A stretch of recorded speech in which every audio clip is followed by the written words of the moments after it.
ಇವತ್ತೊಬ್ಬ ಈ ನಾಯಕ ಆಗಿರ್ತಕ್ಕಂಥ ಸಿದ್ದರಾಮಯ್ಯನವ್ರನ್ನ ಏಕಾಏಕಿ ಏನು ಕಾರಣ ಇದೆ ಅವ್ರನ್ನ ವಜಾ ಮಾಡೋದಕ್ಕೆ ಈ ಒಂದು ಹೈಕಮಾಂಡ್ಗೆ ನಮ್ಮ ಧಿಕ್ಕಾರ.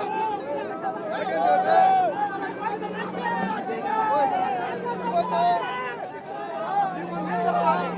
ಈ ಒಂದು ನಿರ್ಧಾರ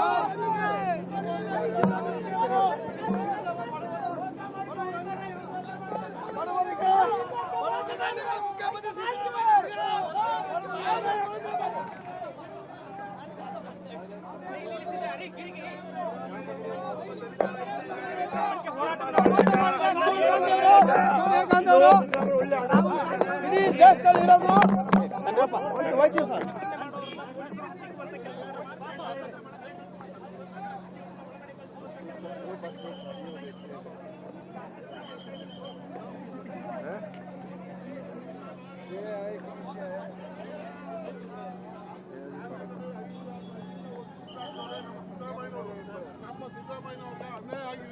ಈ ವರ್ಷ ಇನ್ನು 2 ವರ್ಷ ಕಾರಣ ಹೈಕಮಾಂಡ್.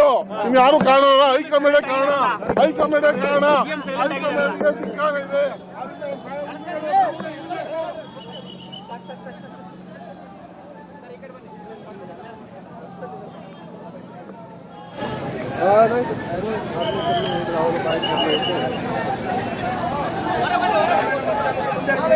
ಈ ಕಾಂಗ್ರೆಸ್ ಕರ್ನಾಟಕದಲ್ಲಿ ಉಳಿಯಲ್ಲ. ಕರ್ನಾಟಕದಲ್ಲಿ ಕುರುಬ ಸಂಖ್ಯೆ, ದಲಿತರ ಸಂಖ್ಯೆ, ಅಲ್ಪಸಂಖ್ಯಾತ ಸಂಖ್ಯೆ ಜಾಸ್ತಿ ಇರೋದ್ರಾಗ ನಾವು ಸಿದ್ದರಾಮಯ್ಯ ರಾಹುಲ್ ಗಾಂಧಿ ಅವರು ತಗೊಂಡಿರುವಂತ ತೀರ್ಮಾನನ ಹಿಂದಕ್ಕೆ ತಗೋಬೇಕು. ಯಾಕಂದ್ರೆ ಇವತ್ತು ದುಡಿದಂತ ಸಿದ್ದರಾಮಯ್ಯ ಸಾಹೇಬ್ರಿಗೆ ಭಾರಿ ಅನ್ಯಾಯ ಮಾಡ್ತಾ ಇದೆ. ಕಾಂಗ್ರೆಸ್ ಸರ್ಕಾರ ಇರೋದು ಸಿದ್ದರಾಮಯ್ಯ ಸಾಹೇಬ್ರಿಂದ. ಸಿದ್ದರಾಮಯ್ಯ ಸಾಹೇಬ್ ಇಳಿಸಿದ್ರೆ 28ಕ್ಕೆ ನಿಮ್ ಬಂಡವಾಳ ಗೊತ್ತಾಗುತ್ತೆ. ಹಂಗಾಗಿ ಸಿದ್ದರಾಮಯ್ಯ ಸಾಹೇಬ್ರು 5 ವರ್ಷಕ್ಕೆ